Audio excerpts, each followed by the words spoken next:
Víctor, Lito, Gustavo, Sarita, Yamila, David, Iván, Víctor con el hijo, un fenómeno acá el enano, Lili, Susana, Itele, Jaime Rubén, Eduardo, mis padres, por dos, y Jaime Rubén, a todos un abrazo grande, y Matías Dovsiewicz, que es Matías, bienvenido ahora sí, que ahora escuchás. Antes iba a saludarte, pero no escuchabas nada. Un lujo que estés en el Shiur, muchísimas gracias.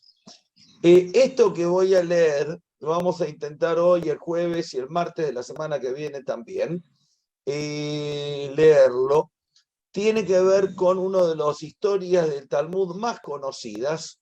No es Matías, me engañó, era el padre de Matías. Sí, estoy con la dirección de Matías. El Moreguiora, vamos, sí señor. Un lujazo. No, gracias por dejarme participar. Estuve todo el Shiur en Facebook y como siempre un lujo y me recuerda a viejos tiempos del seminario. Quería agradecer estos gratos momentos del Shiur. Con mucha vergüenza tengo que decir que el Moreguiora, aparte de ser más grande que yo por unos años, cada vez menos porque yo estoy más viejo y él no, él fue un moré y es un moré de la comunidad judía de Buenos Aires de toda la vida, moré de muchísima gente, que tuve el honor, el privilegio y la vergüenza, no porque él sea un alumno que me avergonzó, sino mi vergüenza de haber tenido un alumno y muchos del tamaño del Moreguiora en el seminario estudiando Talmud, Mishnah, y la verdad que compartimos muchas cosas juntos, incluso paseos en Mendoza, cuando se vino de visita. Aprendimos mucho con vos, aprendimos mucho. Bueno, gracias. Lo que vamos a estudiar hoy, y alguien se bajó, no sé qué fue, y alguno desapareció. Lo que vamos a estudiar hoy tiene que ver con lo que empezamos a estudiar, que es el incumplimiento de la halajá, que estudiamos la vez pasada, qué significa incumplir la halajá, cuáles son los castigos, y básicamente qué halajot son las más importantes de cumplir, que pareciera, yo lo resumo, para el mundo ortodoxo y no ortodoxo laico, que no porque esté mal. Es fantástico, la halajá obliga a comer kasher, obliga al brit milá, obliga a la jupá, obliga al entierro judío, obliga a la tzedaká, obliga a respetar Shabbat, a encender la vela de Shabbat, a ponernos tefilim, a tener talit, a un montón de cosas más. Pero la halajá obliga por sobre todo a ser un buen tipo, una buena mujer, un buen hombre, una buena pareja, un buen esposo, un buen hijo, un buen padre, un buen hermano, un buen amigo. Por sobre todo obliga y respeta a cumplir la palabra, a ayudar, a darle de comer, a dar órganos, a dar mi tiempo, a enseñar a leer y escribir. No lo digo yo porque soy más de izquierda en algunos temas y de derecha en otros, sino que lo dice el Talmud. ¿Por qué el templo fue destruido en Jerusalén? No porque los judíos no comían glad kosher, o la vaca era ordeñada por una mujer que no se había lavado las manos con agua y jabón, como Ping Pong, el personaje de Shrek. Sino que el problema de la destrucción del templo tiene que ver con inmoralidades. Otra vez, bajo ningún punto de vista le quito valor o importancia a lo que nos define como judíos, que es el Brit Milá, que es la jupá, que es el entierro, que es comer kasher, que es Shabbat, que es kashrut, que es tefilim, que es tefilá, que es tarata mishpajá. No le quito valor a eso. Pero el templo fue destruido por inmoralidades, punto. No es mi lectura.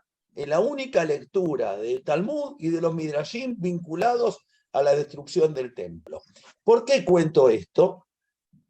Porque hoy es Rosh Chodesh Av, el comienzo del mes de Av, y porque hace exactamente 13 días que estamos en las 3 semanas de duelo de Beina Metzarim o Drai Bojen en Yiddish, para la parte del pueblo judío que habla Yiddish, pues para la enorme parte del pueblo judío que nunca habló Yiddish, no es Drai Bojen, porque nunca hubieran entendido qué es Beina Metzarim, así se llama, son entre los momentos de dolor y destrucción. El 17 de Tammuz comienza la caída de Jerusalén y ocurren un montón de problemas, y el 9 de Av es el final de ese proceso de destrucción del cual ya hablé más de una vez y que hoy en día no podemos, no debemos vivirlo exactamente igual que si no existiera el Estado de Israel y si Jerusalén no fuera una capital floreciente de un Estado que a pesar de muchas cosas, discusiones mías y tendencias muy tristes que ocurren, es un estado democrático, pluralista, y un Estado que en lo personal, más allá de la enorme cantidad de defectos que de afuera es fácil criticar, me enorgullece por sobre todo, ¿sí? Entonces, estas 3 semanas, históricamente eran la semana de duelo más grande del pueblo judío. Hoy en día cambia el asunto desde algún lado. Hoy en día cambia el asunto de algún lado. Lo que quiero que estudiemos es el tratado de Gittin, una parte que habla de Kamsa y Bar Kamsa, pero antes de Kamsa y Bar Kamsa, como soy abogado, y están mis padres que son abogados también, y ahí habrá otros abogados en la clase, en Facebook o en Zoom, quiero empezar a leer esto. La ley de la Mishnah 55b. El 9 es para indicarles a ustedes, pero no existe. Mishnah. La ley de Sicaricón no se aplicaba en Judea en el momento en que las personas estaban siendo asesinadas en la guerra. ¿Qué es Sicaricón? Viene de sicarios. ¿Quiénes son los sicarios? Los que reciben una paga para defender un ideal que no es propio. Ocurre en casi todos los partidos, en casi todos los grupos, en casi todas las tendencias, las que me gustan y las que no me gustan, que uno tiene sicarios, personas que trabajan por el dinero y no por los valores o por los principios que defiendan. No necesariamente me refiero a soldados, me refiero a general, personas en general. En la política, en el partido A, en el partido B, en el partido C y en el J, hay gente que lo único que busca es poder y cambia su ideología cada 10 minutos para venderse al poder que le sirve, le recibe más, por decirle de beneficio, etcétera. Cualquier coincidencia con la Argentina, cualquier país y las elecciones, no es casual. ¿Por qué habla de esto? Porque esta es la Mishnah y habla de la ley. ¿A qué se refiere? ¿Por qué me referí como abogado? Resulta ser que el sicaricón, el soldado romano, le pagaban con un terreno que era de un judío o era de alguien. Y ese terreno después era vendido a un segundo o un tercero que en derecho romano o en el derecho argentino es de bona fide o de buena fe. El famoso posee tercero de buena fe. Aparece acá. ¿Qué pasa cuando una tierra que es usurpada ilegalmente por un conquistador que es un asesino, y que le dieron los romanos el dinero, los romanos le pagan a los soldados con los terrenos que conquistan, los argentinos en la conquista del desierto y en otros lugares también, todos le pagaban con los derechos, con los terrenos que conquistaban, y esos terrenos los revendían. Puede haber una discusión, porque la discusión es si un no judío puede tener un terreno en Israel, si ese terreno es bien adquirido, si es mal adquirido, y hay una cantidad de discusiones sobre el tercero de buena fe. Pero como eso no es lo que quiero hablar, sí quería nombrarlo para mostrar de dónde viene. En el Tratado de Divorcio Gittin está hablando de los documentos, de los divorcios, de las leyes, y va entrando en diferentes disquisiciones el texto donde entra a hablar, por ejemplo, de la destrucción del templo. ¿Sí? Y acá aparece, a propósito, acá, 55b16, para ubicar a ustedes.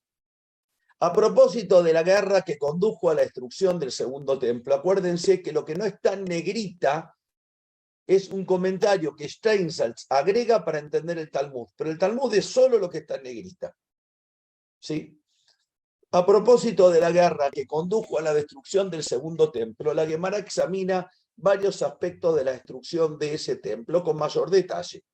El rabino Yohanan dijo: ¿cuál es el significado de lo que está escrito en Proverbios 28:14? Feliz es el hombre que teme siempre, pero el que endurece su corazón caerá en maldad. Esto se refiere a Jerusalén, que fue destruida a la causa de Kamsa y Bar Kamsa. El lugar, como la montaña del rey, fue destruido a causa de un gallo y una gallina, y la ciudad de Betar fue destruida a causa de un eje de un carro, Rispak. Después lo vamos a analizar. Prometo que aunque no lleguemos, lo seguimos estudiando. La Gemara explica: Jerusalén fue destruida a causa de Kamsa y Bar Kamsa. Kamsa y Bar Kamsa es como Gómez y Pérez. No importa que parezcan aparecidos, son dos personas diferentes. Luis y Luisa Gómez y Gámez son dos personas totalmente diferentes, ni siquiera hermanos ni primos. Luis Gómez con Luisa Gámez son dos personas con identidades diferentes, Kamsa y Bar Kamsa. No es el hijo de Kamsa, ¿eh? Son dos personas diferentes. Esto es como había un cierto hombre cuyo amigo se llamaba Kamsa y cuyo enemigo se llamaba Bar Kamsa. Un señor que no figura en el texto, anónimo, que tiene un amigo del corazón, Kamsa, y un enemigo, Bar Kamsa. ¿Qué le vamos a hacer? Una vez hizo una gran fiesta. Este señor, lo interesante es que no tiene nombre, es anónimo. Una vez hizo una gran fiesta y le dijo a su serviente, ve y tráeme a mi amigo Kamsa, anda y repartir la invitación para la bar mitzvah, la jupá o para el aniversario a Kamsa. Y el sirviente se equivocó. ¿Y a quién invitó? A Bar Kamsa.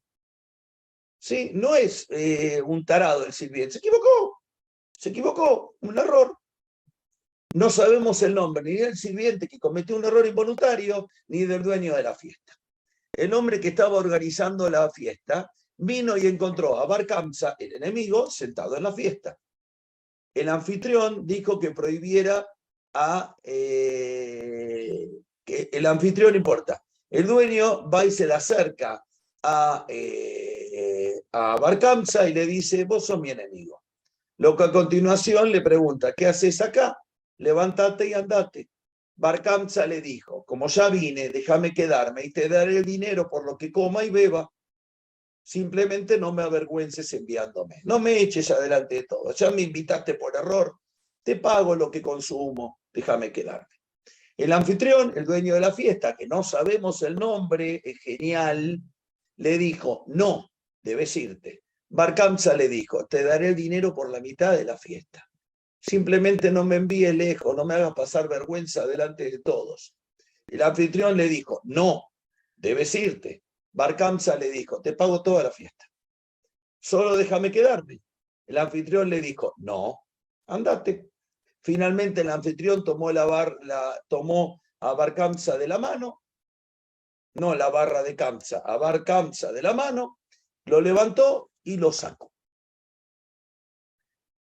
Después de haber sido expulsado de la fiesta, Bar Kamsa, que no tenía nada que ver, él fue invitado por error, se dijo a sí mismo, dado que los sabios estaban sentados allí y no protestaron por las acciones del anfitrión, aunque vieron cómo me humilló, aprendo que estaban contentos con lo que hizo el anfitrión.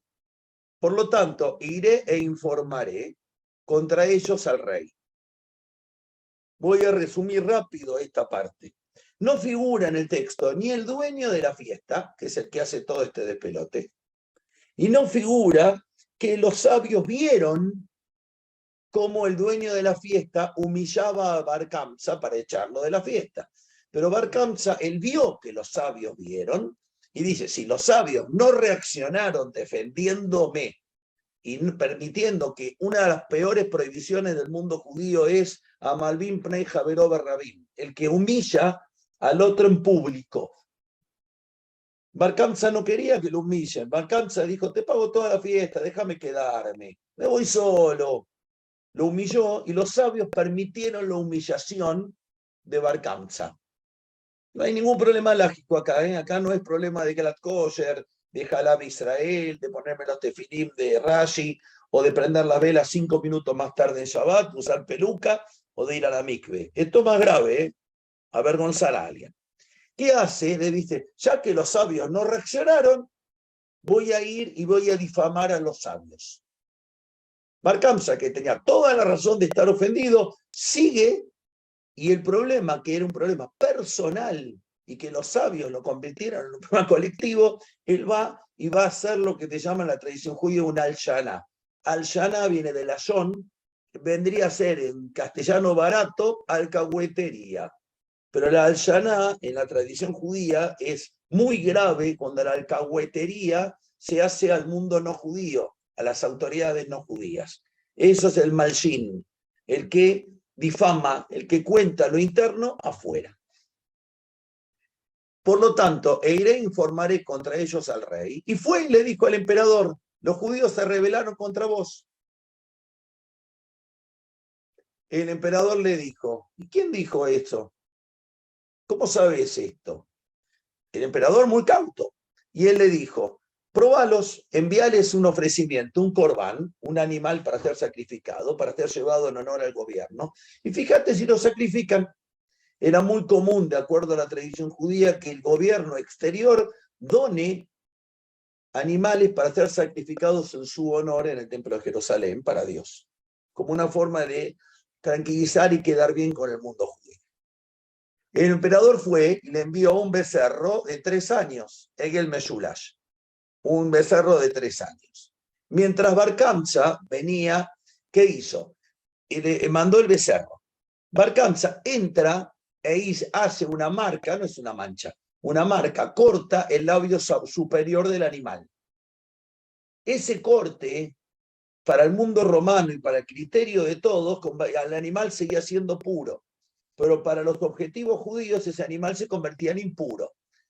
¿Sí? Algunos dicen que la mancha le hizo en los párpados, un lugar donde según la halajá es un error, pero según las reglas de los gentiles no impurifica al animal. Con lo cual, colocó a los sabios en una discusión, porque si los sabios sacrificaban un animal que para el mundo judío era impuro, dejaban un precedente incorrecto. Y si los sabios rechazaban sacrificar el animal del rey, se estaban rebelando contra el rey. Fíjense dónde empezó el problema, en qué se convirtió. A pesar de la mancha, los sabios pensaron en sacrificar el animal 56-4, como una ofrenda debido al imperativo de mantener la paz con el gobierno. Brillantes los sabios, rápidos. El rabino Sejaria Ben Avkulas dijo, un rabino, si los sacerdotes hacen esto, la gente dirá que los animales con errores manchados pueden ser sacrificados como ofrendas en el altar. Los sabios dijeron, si no los sacrificamos, entonces debemos evitar que Bar Kamsa informe esto al emperador. 3 opciones. Sacrifican el animal y no dicen nada. No lo sacrifican, pero si no lo sacrifican hay que matar a Bar Kamsa, que parezca un accidente. Porque Bar Kamsa va a ir a alcahuetear que no lo sacrificaron. No es que esté bien matar a una persona, pero acá lo que viene es la destrucción de todo un pueblo. Y el error es no haber hecho nada, pero sigo. El rabino Sejaria le dijo, si lo matás, la gente dirá que alguien que hace una mancha en los animales sacrificados debe ser asesinado. ¿Qué es Sejaria? Un hombre que tiene razón, un legalista, pero un hombre que no entiende la gravedad de la cuestión. ¿Qué son los sabios legalistas? Gente que entiende y busca la mejor solución, mientras tanto, el desastre se acerca. Y no hace ni una cosa ni otra. Como resultado no hicieron nada. Las autoridades aceptaron la calumnia de Kamsa, porque no sacrificaron el animal. Y en consecuencia comenzó la guerra entre los judíos y los romanos. Alguien me va a decir, Fabián, rabino, tan inocente, los romanos no atacaron a los judíos por Kamsa y Bar Kamsa, y los judíos no decretaron la guerra por Kamsa y Bar Kamsa. Sí y no.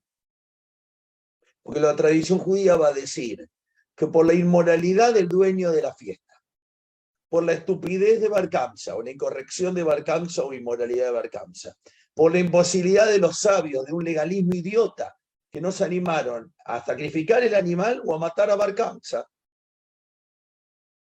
esto degenera en la destrucción de Jerusalén. El rabino Yohanan dice, miren la respuesta, la excesiva humildad del rabino Sejaria Ben Avkulas destruyó nuestro templo, quemó nuestro santuario y nos exilió de nuestra tierra. No lo dice un rabino reformista, no lo dice un tipo de ultraizquierda de Israel, lo dice el Talmud, en uno de los párrafos del Talmud más importantes y clásicos que tiene el Talmud. El rabino Yohanan dice, cada vez que el rabino Sejaria Ben Avkulas participaba, traía ley, era tan humilde y sabía tanto que lo que trajo es la destrucción. ¿Sí? Si se acuerdan, en 1453, cuando cae el Imperio Otomano, cuando cae el Imperio Bizantino, ¿qué estaban discutiendo? ¿Qué es una discusión bizantina? Es el sexo de los ángeles. Un tema tan importante tenía que discutir la curia. Y en Bizancio, que no había otra cosa que discutir eso, en 1453, plena época de la circunvalación de África, de las primeras navegaciones intercontinentales, de la pólvora, de la imprenta. Había unas cosas un poquito más importantes que discutir y defender el Imperio Bizantino, que se caía en manos de los otomanos. Sin embargo, estaban discutiendo el sexo de los ángeles. Los ángeles pueden tener pene, pueden tener pecho, pueden tener vagina, pueden ser bisexuales, asexuales, heterosexuales, homosexuales. Pero no era un tema relevante para discutir cuando está cayendo Bizancio. Acá Ápcola, siempre Sejaria Benafca, encuentra una preguntita para hacer. Mientras tanto se venía la destrucción. Las autoridades romanos enviaron a Nerón César, acá dice Nerón, pero no importa, muchas veces el Talmud exagera como si fuera el general más importante, pero mandaron un general importante contra los judíos, a destruir. Cuando llegó a Jerusalén, deseó probar su destino. Esto es muy común en el mundo romano, donde había días fastos y días nefastos. Los romanos tenían con las aves y con ciertas cosas sus días de suerte, sus días de fortuna y sus días de infortunio, ¿sí? Sin fortuna. Entonces, antes de ir a la guerra, evaluaban de diferentes formas el vuelo de paloma, disparo de flecha, diferentes cosas. Acá el Talmud cita un valor histórico. Disparó una flecha hacia el este, y la flecha vino y cayó a Jerusalén. A continuación disparó otra flecha hacia el oeste, y cayó en Jerusalén. Después disparó flecha en las 4 direcciones de los cielos, y cada vez que tiró la flecha, cayó en Jerusalén. O sea, un poco lo que el Talmud está diciendo, es que el destino de Dios se había determinado, que Jerusalén sea destruida. Nerón luego realizó otra prueba, y le dijo a un niño, una frase muy común en hebreo y que en yiddish también se usa, psokli psukej. Psokli psukej viene de pasuk, versículo. Psokli psukej es, decime qué aprendiste en el colegio. A ver qué versículo aprendiste, nene. Decime, recitame los versículos que aprendiste hoy. Dime un versículo que aprendiste hoy. Y el nene le dijo, y pondré mi venganza sobre Edom de la mano de mi pueblo Israel. Es decir, ¿qué dijo? Como que Dios le dijo por medio de Ezequiel que se va a vengar de los que destruyan a Israel.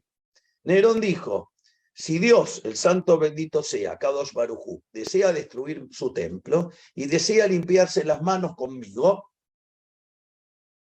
o sea, Dios quiere hacer eso, ¿me va a usar a mí? Después se va a vengar contra mí y toda mi familia. Huyó y se convirtió al judaísmo y finalmente el rabino Meir descendió de él.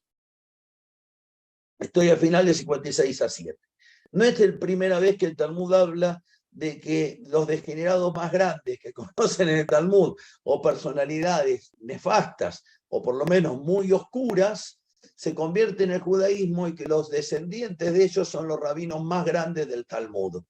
También esto es una patada al tablero a un imbécil que alguna vez habló de judíos puros. ¿Sí? Entonces, no es un imbécil, son muchos millones de imbéciles, de los cuales algunos lo podemos tildar de nazis o fascistas y otros de judíos fascistas, ¿sí? De un concepto repugnante. El judío puro y el judío impuro. David es un judío impuro, Abraham es un judío impuro, y el rabino Meir y el rabino Akiva somos judíos impuros. La mayoría de nosotros somos impuros porque tenemos sangre de toda la humanidad mezclada, lo cual entiendo que es una virtud y no un defecto. Pero es un término tal vez mal aplicado o que se dijo con otra intención.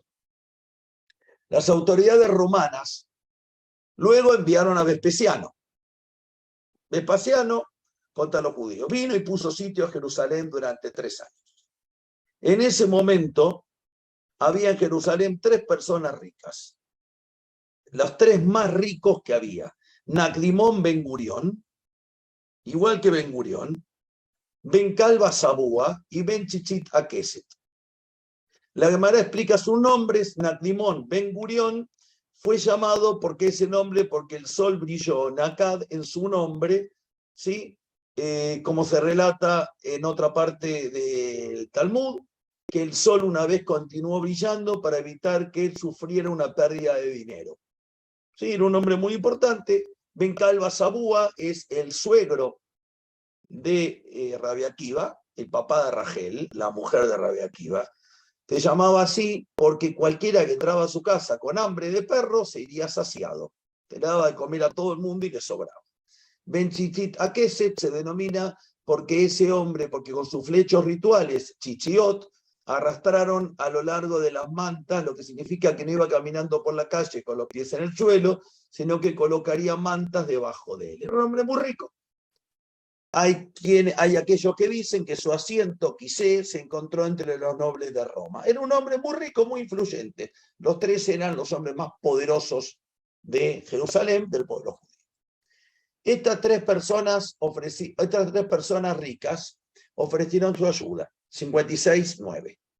Uno de ellos dijo a los líderes de la ciudad, estaban siendo sitiados, eran muy pobres, había marginación, empezó a haber hambre. Uno de los tres ricos dijo, alimentaré a los residentes con trigo y cebada. El otro dijo a los líderes de la ciudad, proporcionaré vino, sal y aceite. Y al tercero dijo a los líderes de la ciudad, proporcionaré madera. ¿Para qué? Madera como combustible, para poder cocinar, para poder calentarse. La Gemara comenta, y los sabios elogiaron especialmente al que dio la madera, ya que era un regalo especialmente costoso. Un comentario. Rav Hizda le daría todas las llaves a su sirviente, no importa, excepto las del cobertizo para almacenar madera. Ahora, sigamos el siguiente. Había ciertos 56-10. Había ciertos fanáticos entre el pueblo de Jerusalén. Ciertos fanáticos en que la ciudad de Jerusalén estaba dominada por fanáticos. Cualquier coincidencia con el 2023 no es casualidad. Los sabios le dijeron, salgamos y hagamos las paces con los romanos. Los sabios le dicen a los fanáticos, muchachos, negociemos lo que podemos. Los fanáticos no le permitieron hacer esto. Los fanáticos dijeron a los sabios, salgamos y comencemos la batalla contra los romanos. Los sabios le dijeron, no vas a tener éxito, te van a reventar. Con el fin de obligar a los residentes de la ciudad para participar de la batalla, los fanáticos se levantaron y quemaron los depósitos de trigo, cebada, y había una hambruna general. La hambruna no fue provocada por los romanos, había comida, los tres ricos proporcionaban comida. Estoy hablando del Talmud, nuestra narrativa de lo que pasó. Y dice que los sabios no quisieron el levantamiento contra los romanos porque perdíamos como en la guerra. Pero los fanáticos sí. Entonces no lo lograron los sabios frenar, quisieron los fanáticos, quemaron. Con esto provocaron la hambruna y provocaron la revuelta. Con respecto a esta hambruna, leemos este párrafo y después seguimos. Con respecto a esta hambruna, se relata que Marta Bat Baitos fue una de las mujeres más ricas de Jerusalén. Sí, la Mirta Legrand no es la mujer más rica de la Argentina, pero van a entender por qué digo la comparación. La señora Mirta Legrand de Tiner, con la musiquita que no me va a salir ahora, más ricas de Jerusalén. Ella envió a su agente y le dijo, ve y tráeme harina fina. Cuando fue, la harina fina ya estaba vendida, acuérdense, la quemaron, con lo cual los precios subían y no había. Entonces, ella le dijo, en vez de harina fina, no había harina fina, había harina común. Ella le dijo, Marta Tobaitos, bueno, tráeme harina común. Cuando fue a comprar la harina ordinaria, también se había vendido. Él vino y le dijo, no hay harina común, pero sí hay harina gruesa, harina fea. Ella le dijo, tráeme harina gruesa. Para cuando fue a buscar la harina gruesa, ya estaba vendida, él vino y le dijo, no hay harina gruesa, pero sí de cebada. Ella le dijo, tráeme de cebada, obviamente tampoco había cebada. ¿Qué está mostrando? Que la mujer más rica de Jerusalén no tenía lo que comer. Tenía la plata, pero no tenía para comer. Había simplemente eliminado sus zapatos, pero ella dijo, voy a salir por mí mismo y ver si puedo encontrar algo para comer. Pisó un poco de estiércol que se pegó a su pie y abrumada por el asco murió. Más allá de esto que es tragicómico, claramente una mujer, uno caminaba solo sobre la alfombra, el otro sobraba dinero, el otro tenía madera, el otro esto. Esta mujer tenía dinero, no tenía lo que comer. La angustia, la tristeza, el hambre Cuando sale, y sale descalza, pisó bosta, que se le pegó al pie, como señal de abandono, y muere. No creo que muera por la infección, es por el deterioro general. Rabbi Yohanan Ben Zakkai leyó acerca de ella un verso que se encuentra en la sección de la Torá que enumera las maldiciones que caerán sobre Israel, la Tojejá, que está en el libro de Deuteronomio, capítulo 28. La mujer tierna y delicada entre ustedes que no se aventuraría a poner la planta de su pie en el suelo. Hay aquellos que dicen que ella no pisó un excremento, es decir, el problema no es que pisó bosta, sino que comió un higo de Rabbi Tzadok y se convirtió y le cayó mal y murió. Había una poesía anónima del romance español del siglo XV de una persona que iba lamentándose de sí misma, que no tenía para comer más que una mandarina podrida, una naranja podrida. Iba mal, es genial esa poesía, no la tengo y no la recuerdo de memoria, pero si alguien empieza yo la digo de memoria, y en un momento se da vuelta y ve que hay una persona atrás que toma los pedazos de gajo que él escupe y le saca el último jugo. Y ahí él se consuela viendo que hay uno que está peor que él. Una poesía extraordinaria española.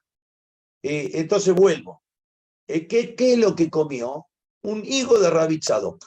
¿Qué son estos higos? El rabino Tzadok observó ayunos durante 40 años rezando para que Jerusalén no fuera destruida. Gandhi en plena guerra entre India y Pakistán, entre musulmanes y hindúes, hizo un ayuno de no sé cuántos meses, que tomaba agua y quedó totalmente débil. Este Tzadok también se convirtió y le cayó mal y murió. Entonces, observó ayunos durante 40 años rezando para que Jerusalén no fuera destruido. Estaba tan demacrado por el ayuno, esto es una exageración que nadie hubiera entendido si no es por Auschwitz, que cuando comía algo era visible desde el exterior. No hace falta que explique las fotos y las imágenes y lo que nos narraron algunos de nuestros abuelos, padres, tíos, bisabuelos.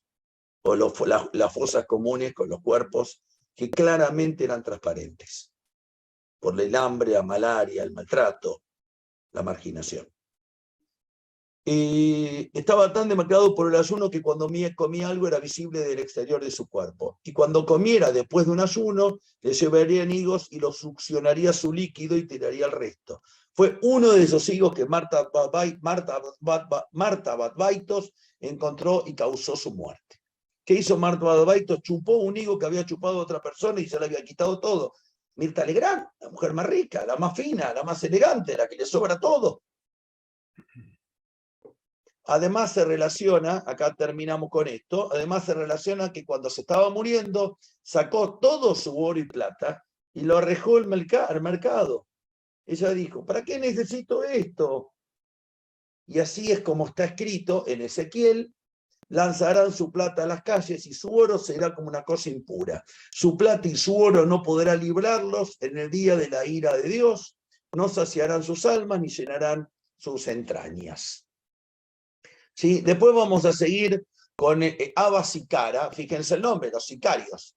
El padre de los sicarios era este. Es un nombre, es un seudónimo. El padre de los sicarios es el que manejaba la revuelta. Y vamos a ver un poco el jueves, a partir de estos 56 a 15. Esperen un poquito. Bien, alguno se fue y entró.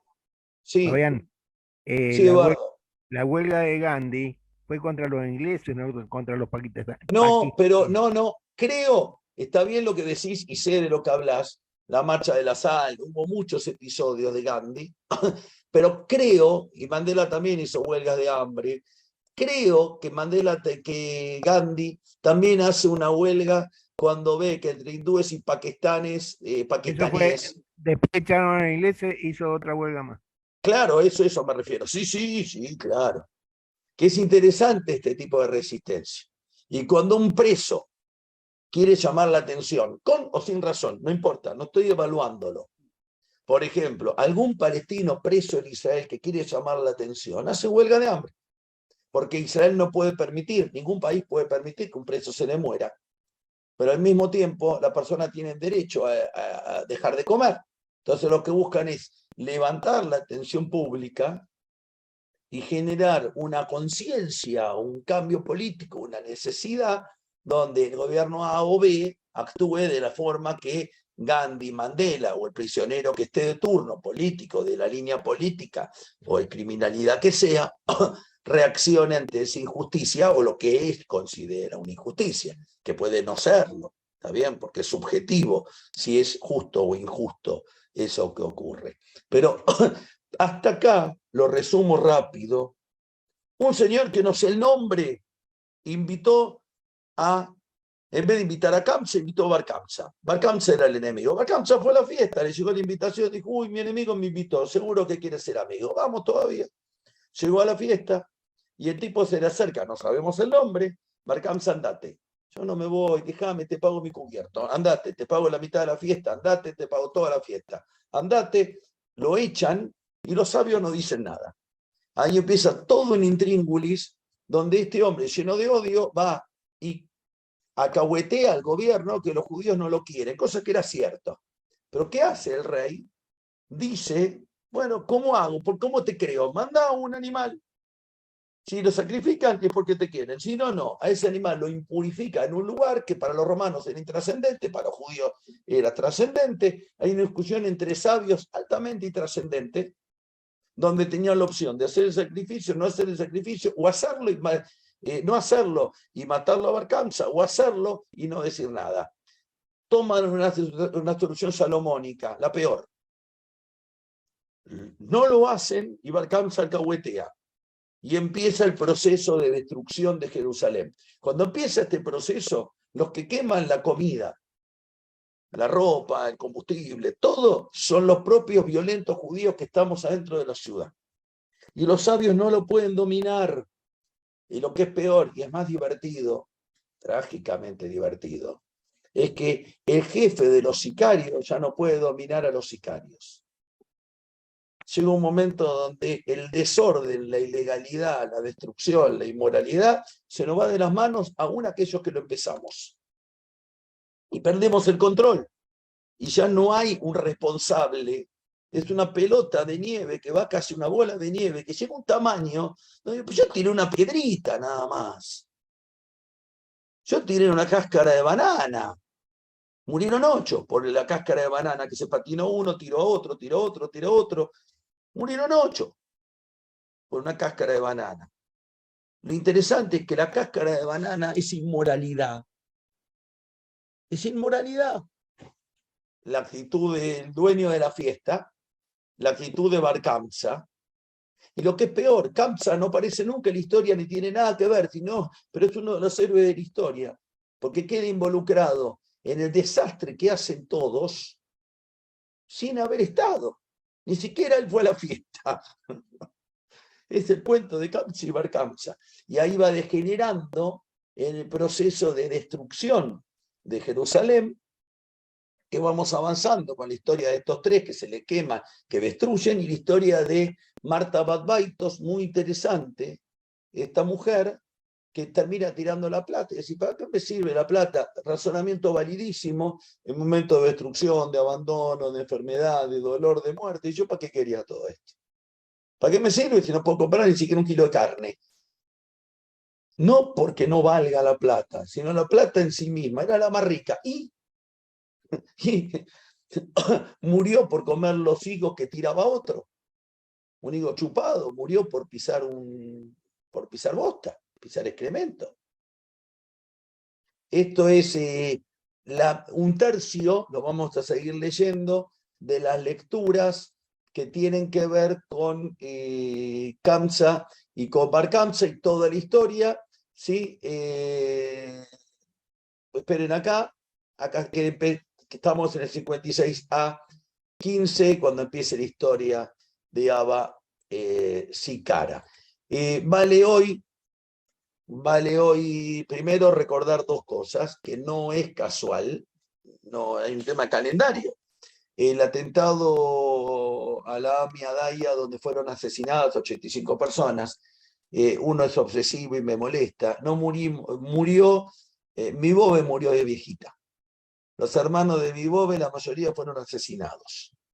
¿sí? No es lo mismo, no hay 85 muertos en el atentado de la AMIA, hay 85 asesinados. No murieron de cáncer, no murieron de SIDA, no murieron por manejar rápido y alcoholizados, fueron asesinados, claramente. Y hoy estamos recordando el atentado de la AMIA, ocurrió un 10 de Av, hoy es comienzo del mes de Av, así que vale recordar a todos y cada una de las 85 víctimas asesinadas en la AMIA. Cada uno de nosotros, muchos conocimos a 1, a 2, a 5, a 10, a 15, Y algunos directamente. agreguemos también a Nisman. Por sí, señor, si querés agregar el 86, es correcto, al fiscal Alberto Nisman, Zichrono Libraja. Así que recordarlos a los 85 asesinados por la AMIA y al fiscal Alberto Nisman. También recordarlos hoy y entender que muchas veces en la búsqueda de la justicia, en la búsqueda de una moralidad, de una ética superior, de una conducta más sana, donde fíjense qué hubiera pasado si este señor hubiera aceptado la propuesta de media fiesta, un cuarto de fiesta, el cubierto, toda la fiesta. No hubiera pasado nada. ¿Qué hubiera pasado si, como me enseñó mi maestro Rubén Nisemon, Zichrono Libraja, Abel hubiera aceptado hablar con Caín? No lo hubiera matado. ¿Estoy diciendo que esto justifica el asesinato? No. Pero probablemente Caín quiso hablar con Abel y Abel no quiso hablar con Caín. ¿Qué hubiera pasado si? Yo no sé, no hay forma esos supuestos no sirven, pero está claro que yo sí sé qué pasa cuando hay una acción inmoral y cuando actuamos como judíos, como personas, como argentinos, como peruanos, como mendocinos, en forma inmoral. Llega un momento donde termina la inmoralidad tapándonos y nadie es el responsable del todo y nadie puede frenar eso, si bien hay diferentes responsabilidades, ¿sí? Así que valga el recuerdo de las víctimas del atentado a Miedaya en el 94 y este comienzo del mes de Av, que se convierta en un mes de fiesta, en un mes de alegría y que podamos vivir en paz y en abundancia con el Estado de Israel y tener cada vez más orgullo de Medinat Israel. Así que bueno, a todos un abrazo enorme.